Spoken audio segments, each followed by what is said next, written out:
This time, they haven't yet claimed us. We have some relationship with China, but that's to come, I'm sure, because China and Russia represent to them serious kinds of problems. But also, black people represent a serious problem to the United States government and has done so historically. That's why Malcolm X is dead. That's why Martin Luther King is dead. Russians didn't do that. That's why more than 28 members of the Black Panther Party in 1968 alone were murdered. The Russians didn't do that. That's why this community and our people have been under aggression. That's why a spy center is being developed right here in North St. Louis. Even as they're pushing black people out of our homes, gentrifying us and things like that, taking away our properties, created this entity that they call a land bank administration for the purpose of stealing property from black people legally. Even as they're doing that kind of thing, they're attacking those of us who are trying to defend this community and to bring economic development to this community. That's what we do. That's what we do here. That's what we've done historically. So when it comes to this issue about Russia and Ukraine, where Russia has spent, where the United States has, in this last budget offering that I saw, talked about more than $40 billion more that they're given to this entity that they call Ukraine, the entity that they put in power after overthrowing the legitimate government in Ukraine in 2014. We're supposed to have forgotten that, to put themselves closer to the border of Russia that they have declared to be some kind of adversary, though they haven't explained to us why it's an adversary, though I don't care why they would say that. The fact is that we are able to say that we are not pacifists.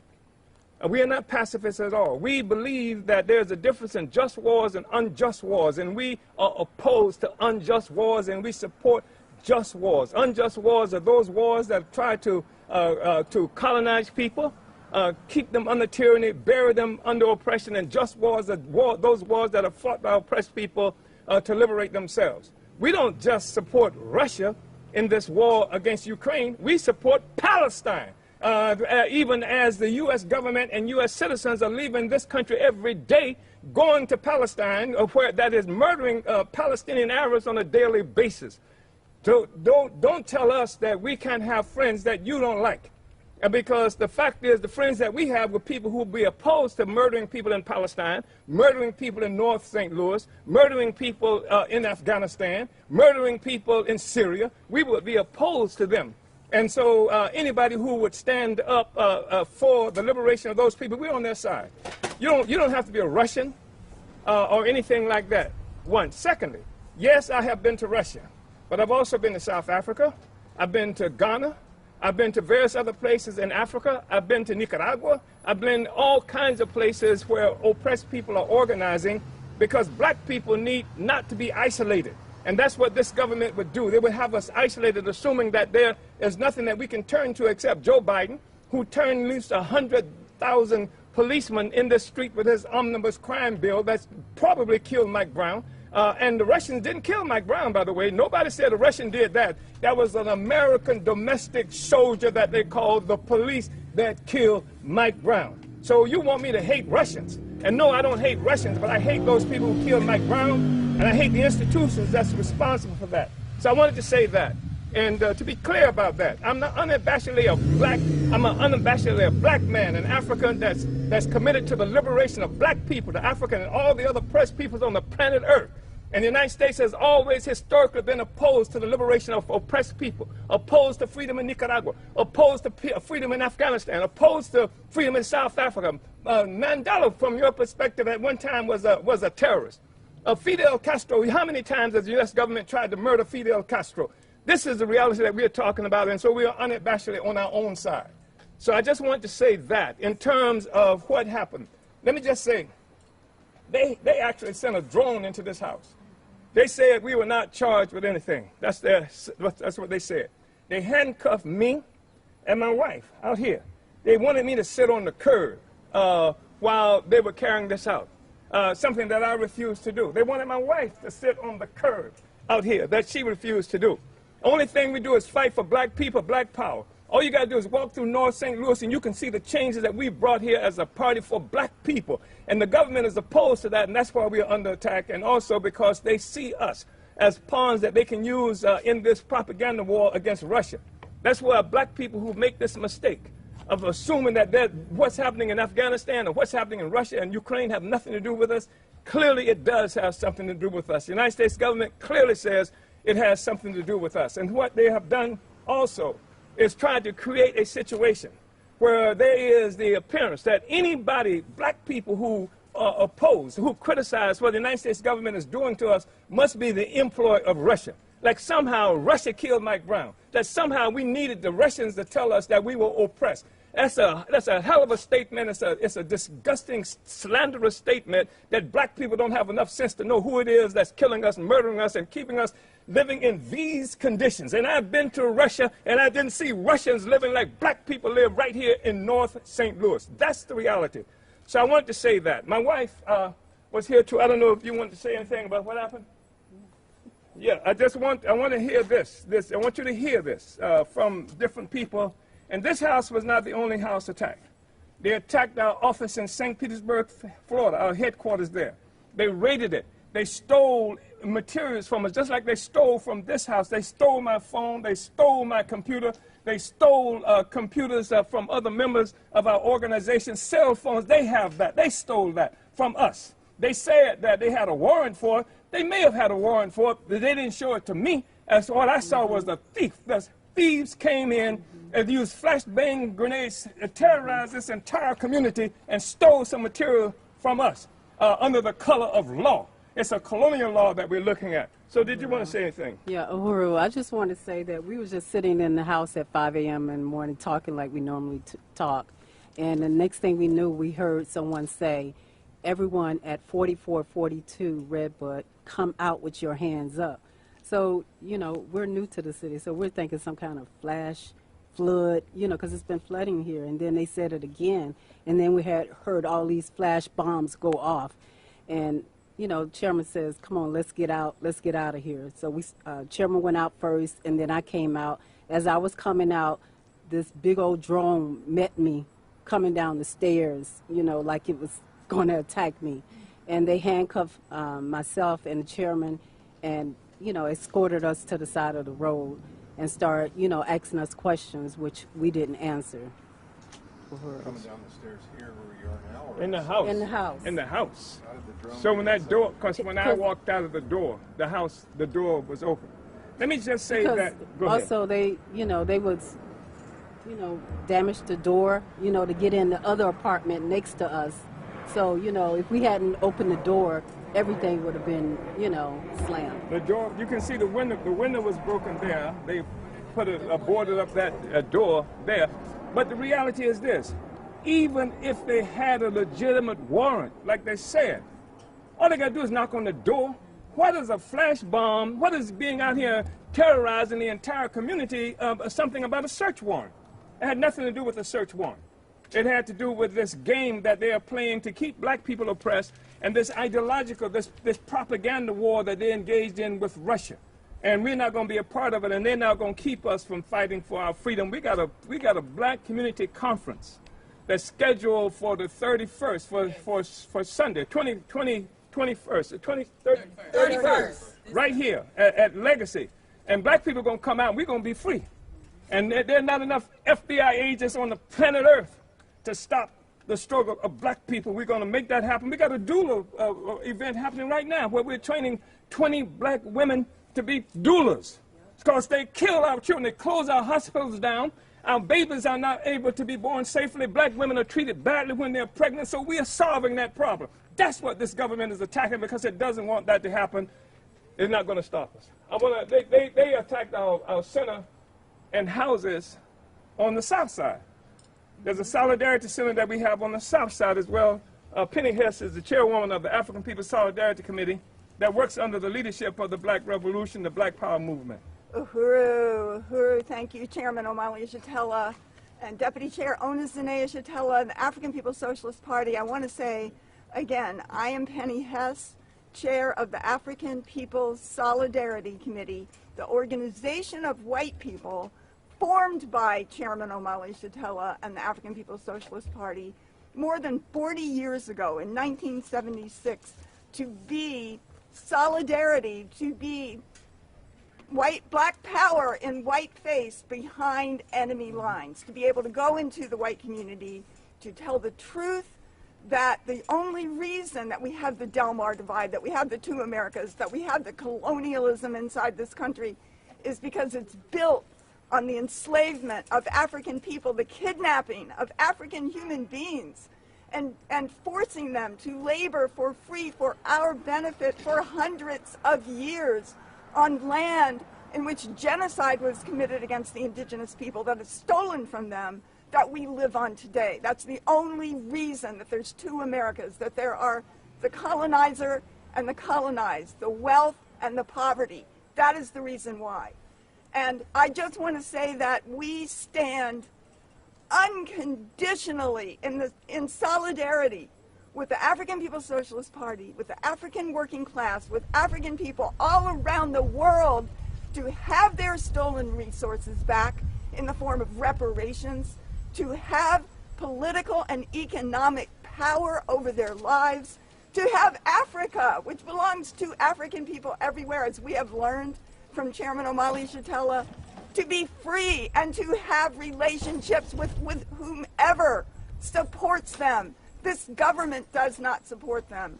And I do want to unite with the indictment of the U.S. government, which is there to oppress African people, to colonize them, steal their resources, bring more wealth to white people every day in this city, in this country, and around the world. And I stand in solidarity with the freedom and liberation and reparations to African people. Our center, there is a Solidarity Center at 2654 Gravois near Jefferson. It is owned by the Black Star Industries and the African People's Socialist Party as a front that we use and raise resources and organize out of there. I want to say that we have had tremendous, tremendous support from white people. It's in a very well-traveled corridor there. So many people. We go door to door. We give out flyers. We're out in the Tower Grove Park and other places organizing with tremendous, overwhelming support from white people for the stand of reparations, for the Black Power Blueprint, for the fact that the Black Power Blueprint, which has built the mural, the basketball court, as all the things the chairman said, is the only positive thing happening in this city and in this country. We hear this over and over again, and genuine support from the white community for the work and the stand of African people for freedom and liberation and independence. So I just want to say, unity through reparations. Yeah, I just wanted you to say what happened this morning when they came to your house and when they came to the house. Okay, and the solidarity. So they came to South St. Louis to the center. They came to the South St. Louis at 2654. They took a battering ram. They also had drones. They brought out two people who live upstairs from the Solidarity Center, down also in handcuffs with assault rifles at their heads. And they took hours going through both the center, the public part, and their house. And they also came to our house in South St. Louis as well. They came at 5 a.m., broke down our door, broke the door, came in, searched everything, took our computers and phones, and yeah. What is this about? You mentioned you traveled all over the world. I'm gonna really get to that momentarily. Okay. I want Jesse. Did you want to? Were you at the Solidarity Center? Yes. Go ahead, please. This is Jesse Neville. Uhuru. Chairman, I just also want to express my unity with the statement that you gave and everything that Penny Hess just said. And the Uhuru Solidarity Center, which is organizing for white reparations to African people under the leadership of the African People's Socialist Party, was, as was mentioned, attacked this morning as part of this FBI assault on the struggle of black people for freedom and self-determination.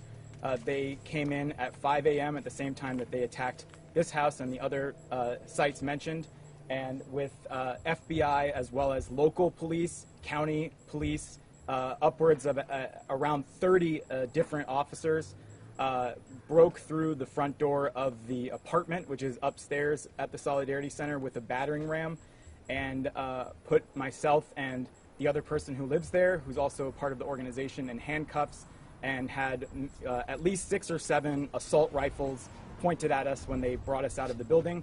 Then they took 5.5 to 6 hours to ransack both the Solidarity Center downstairs and the apartment upstairs, and took computers, cell phones, hard drives, files, notebooks, and a whole long list of things. And that's what happened this morning.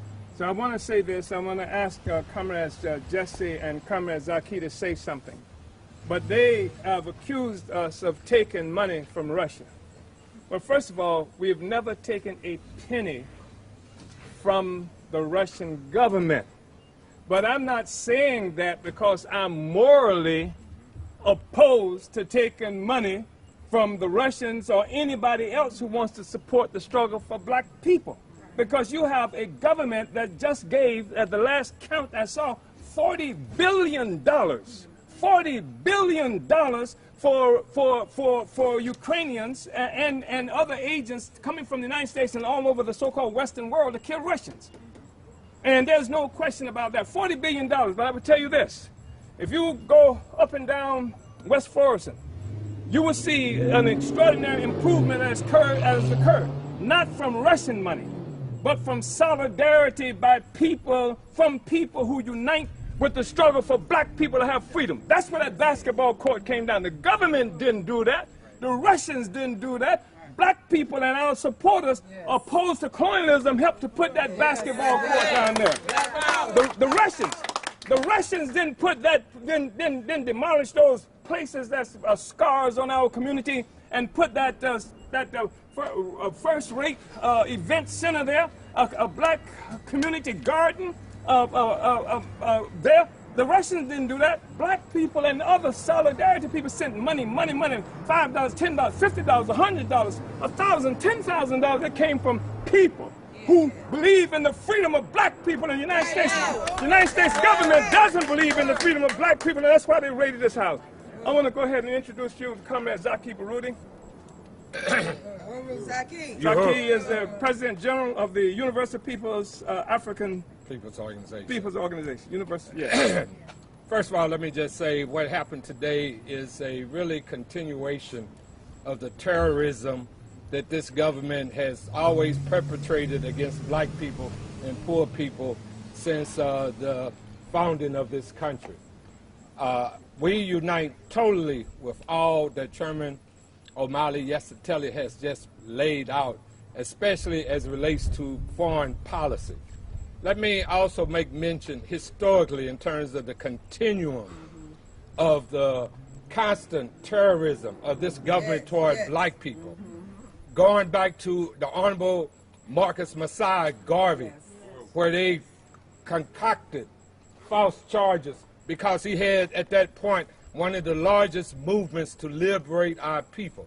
It goes back, as Chairman mentioned, when Dr. King was murdered, exactly 1 year from the date that he made a statement that the Vietnam was immoral. Yes. This is a statement to try to intimidate us, that we should not speak to foreign policy. Yes. We will continue to speak to foreign policy because, as the chairman mentioned, it impacts us. Yes. When you look at $40 billion that go to Ukraine, and you look at the harm that has been done to black folks, that could be our reparations. Yes. Part of it. A part of it, thank you, I stand corrected.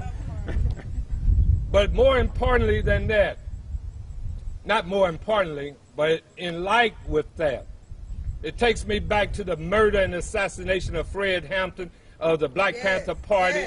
So this is another continuation where the FBI came in the wee hours 4 o'clock to assassinate Fred Hampton and Mark Clark, and the COINTEL program. So this is a continuation of America terrorism. But it will not be victor over us. Right on. We shall we shall be victorious and we shall have liberation in our lifetime. This is Comrade Jesse Todd, an extraordinary alderperson in St. Louis. The most significant force that, in terms of occupying political office and engaged in politics, electoral politics, that we've run into in the country. And I just want Comrade Jesse to go ahead and say something. Hooroo. Let me first say, this is not the first time. I've been in the black liberation struggle in St. Louis for more than 50 years. During the 60s, they raided, starting on the east and west coast, and came all the way down to St. Louis without a warrant, guns drawn, with the taxpayer, with the tax money, and the slavery that our ancestors, and the disruption that they did to our country in Africa, bringing us over here. And then when we got it, they did it with our money and our taxes that we were currently paying in St. Louis. And they did it today for no reason, because I know the Uhuru movement, the African People's Socialist Party, is not about but one thing. The African People's Socialist Party is about liberating our stolen resources for African people. That is not a crime, that's common sense. They wouldn't you wouldn't be raiding the white community if they were saying that they have a right to their resources. They associate with whomever they want. And this government having FBI agents, police, that's just a good example of why I haven't voted for one budget in this city, because the police are being used in this instance to bother people who are actually preventing crime. The Uhuru movement has businesses. The Uhuru movement has torn down these vacant houses. Food desert, they answer the problem. Set up a market, a farmer's market.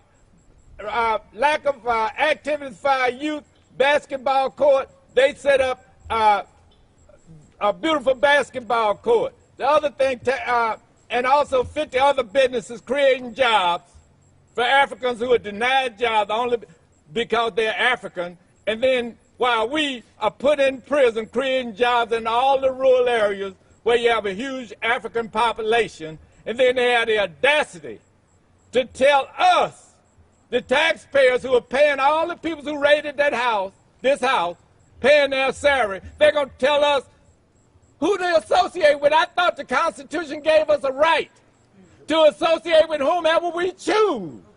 Where did our rights go? So right there, if we want to associate with anybody, that's our right.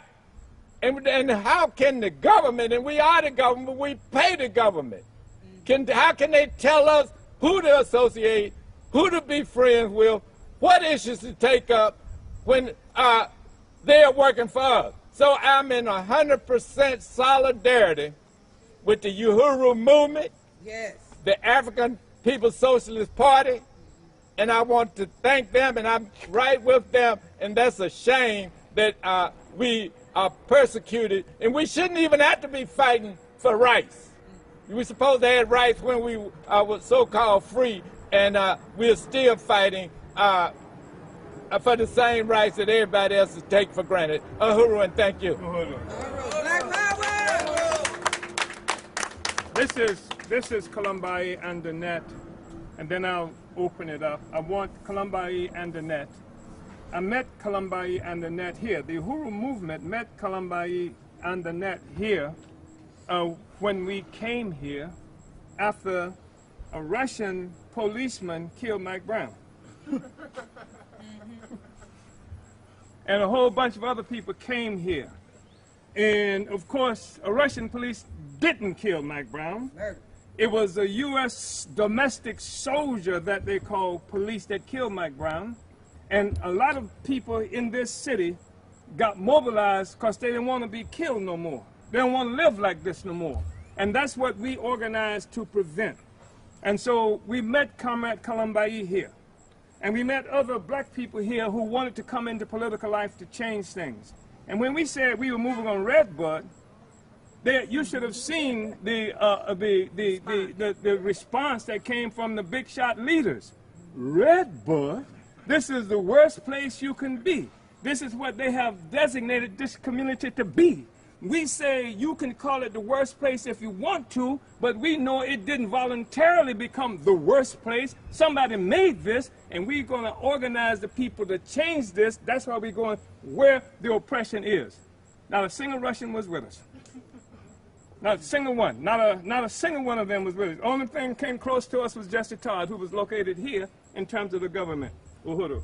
This is Columbine Andernet, who is the international president of the International People's Democratic Uhuru Movement and the leader of our party and our Uhuru movement here in St. Louis and the Midwest region. Uhuru. In our movement, we say touch one, touch all. And today, the state acted as the state, as we know it. And we understand, and we don't have to stand here. Chairman has laid out exactly what happened this morning. I got a phone call that we was under attack. I thought I was coming to see, you know, typically a scene where you have 3 or 4 police cars or something. But what I ran into this morning is a big, huge military armor truck in the middle of Redbud with police officers, with more armored garment. I don't know how much that costs in tax dollars on today. On last night when I went to sleep with a phone call from an African woman. That child body was laid out on the ground for 4 hours in North County, where police officers are around, but seeing no need to pick up this baby's child's body off the ground.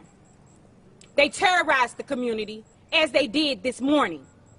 And so, as Chairman explained, I didn't know anything about an alderperson. I wasn't brought into political life. But August 9th, when Mike Brown was slayed in the street, I took to the street. And I understood something in my life, that everywhere I went and seen people that looked like me in St. Louis, from the north side, from Ferguson to the south side, or wherever we resigned in Missouri, it was the same conditions. The same conditions that murdered my brother in 95. The same conditions that murdered my brother in 97. The same conditions that took my daddy to Vietnam and dropped them back off in here and put enough dope to be the only solution to the crimes that he had seen in a war that wasn't his war. That he didn't sign up to go to war. They drafted him to war. When he came back with Agent Orange, that a heart disease that I have and numerous of African people are experiencing because of Agent Orange, that this country have not solved yet.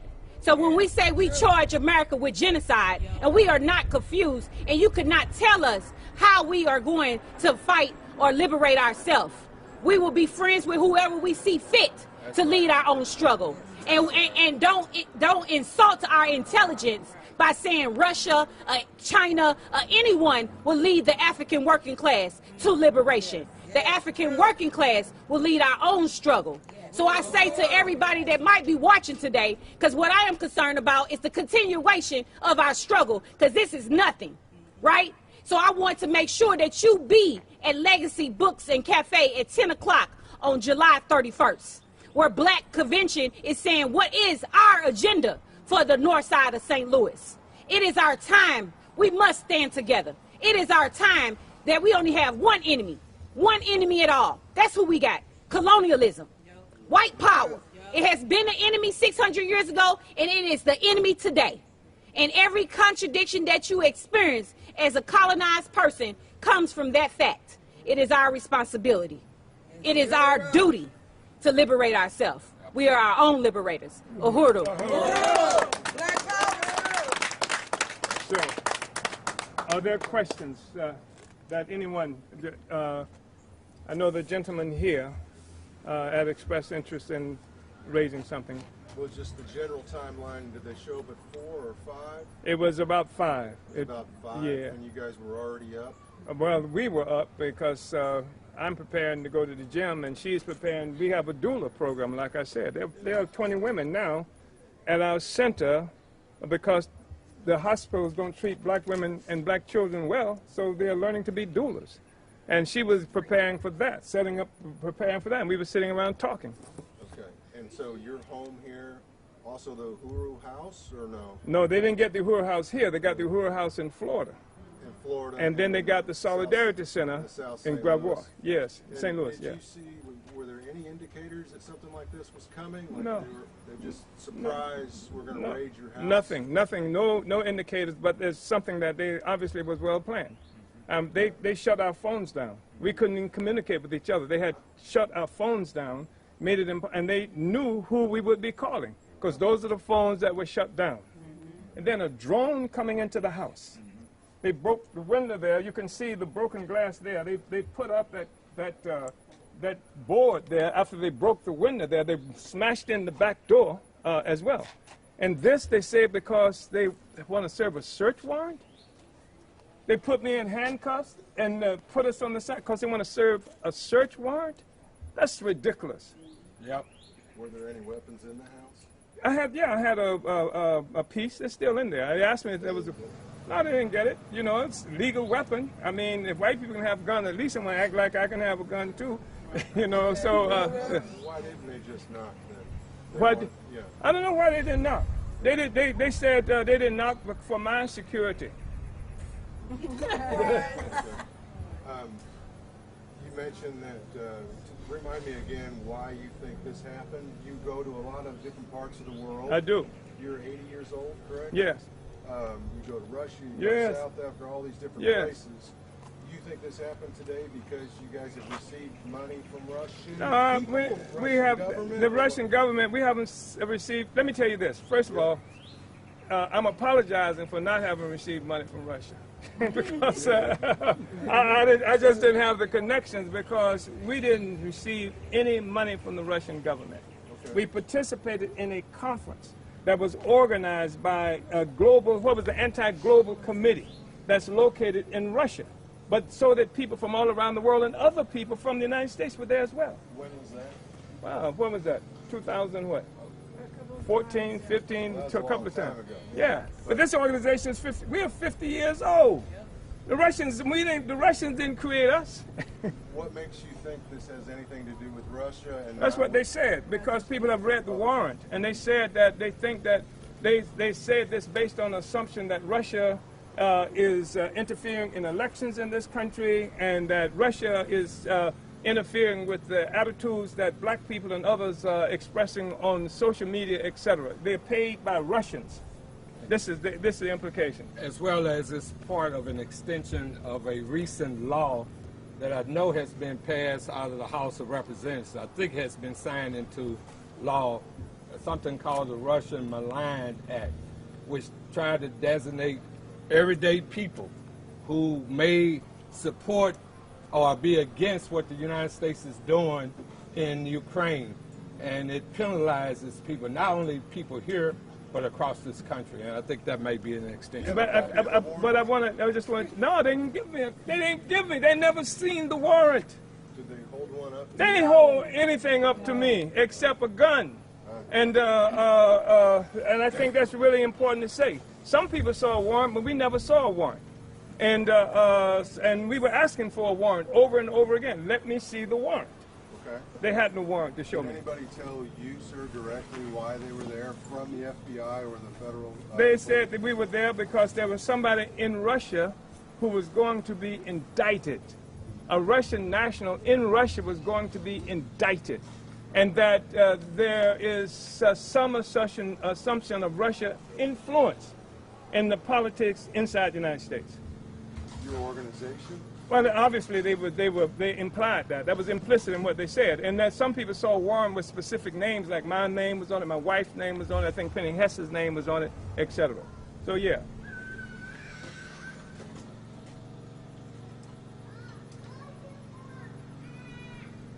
But they have nothing to do with it. They put tape. They put tape on their, you know that little thing, the video that you can on your phone, on your doorbell video. They put tape on the video to their doorbell so nobody could see what they were doing. So there's no record of what they were doing here. That's what they did. What the hell does that have to do with a search warrant? And then they stole, and I'm calling it theft. You know, I saw no warrant.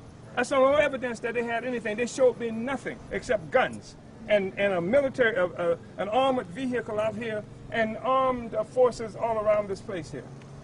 Yeah. Were they asking any questions, like, were they looking for a specific person? No, they, me and my wife. And while we were standing there handcuffed, they said one FBI agent thought my wife had a nice dress on. This makes a lot of sense, doesn't it? Yeah, that happened. Yeah. That happened. That happened. And didn't understand why the hell we were upset.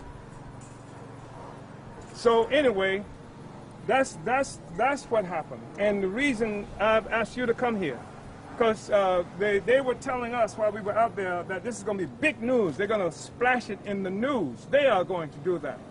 And I wanted to have this ability to have this discussion so it doesn't happen in some kind of silo that they control totally.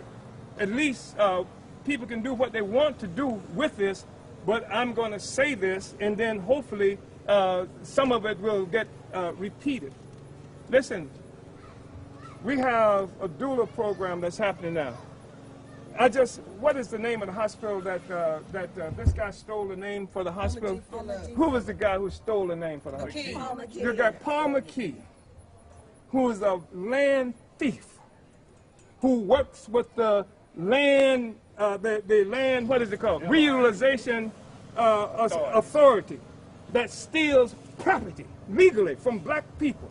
They use taxes and code enforcement and things like that. They've stolen thousands of properties. And they put them in what they call a land bank. And essentially this land bank holds these properties for big-time white developers who want to take this property and then use it to make money for themselves. Paul McKee is one of them. He took some property and now he's doing something. He's naming it for a black hospital that they closed with the T4 plan. Team 4 plan. You familiar with the Team 4 plan? Look at the Team 4 plan, whether it's a designated, articulated, well thought out plan to not only deprive resources to this community, but to drive it into oblivion. This is what's happening in St. Louis. This is what's happening in America. And the other thing I want to say is this. The U.S. is concerned because no African country, no country in Africa has united with it in the United Nations in the attack on Russia, and black people and most of the people around the world do not go along with it. That's why they took this basketball player who got caught in Russia with drugs, arrested with drugs in Russia. They took her, and now they claim that they're so upset about that when they're arresting black people in America every day for having marijuana. The prisons are filled with them. And they're trying to use this as a part of a propaganda war with Russia to show black people around the world, look how Russia treats black people. You understand? So they did that, but they didn't open up the prison doors for black people who are locked up because of marijuana in this country. Well, that's all right. I think, yeah, you got me, right? Okay. Well, hold on. So, is there anything else? Paul McKee is being sued, so we want to talk about that. Well, let him be sued. I don't think they're going to come in the middle of the night with tanks and flashbang grenades or anything like that. We've had some arrests recently in St. Louis, and we didn't see anybody come in with flashbang grenades. So was inside the house? No, they were outside except for what they might have thrown in those windows. See the basement window there was crashed? Yeah. That window there, and they came through the back door. All we could hear all around the house was flashbang grenades. Yeah. So that was it. Yeah. My country, 'tis of thee. Fist up, fight back. Fist up, fight back. Touch one, touch all. Touch one, touch all. One Africa, one nation. Africa, one nation. World. World. So, Sister Pat, I ain't them people. Hold on. All right. So thank you Thank you very much for calling me. Yeah, come on, Zaki. We're going to do this thing. And Coffee Wright, by the way, is engaged in this political campaign for the Senate in Missouri precisely to stop this kind of activity from happening. That's part of her platform. All right, all right? All right.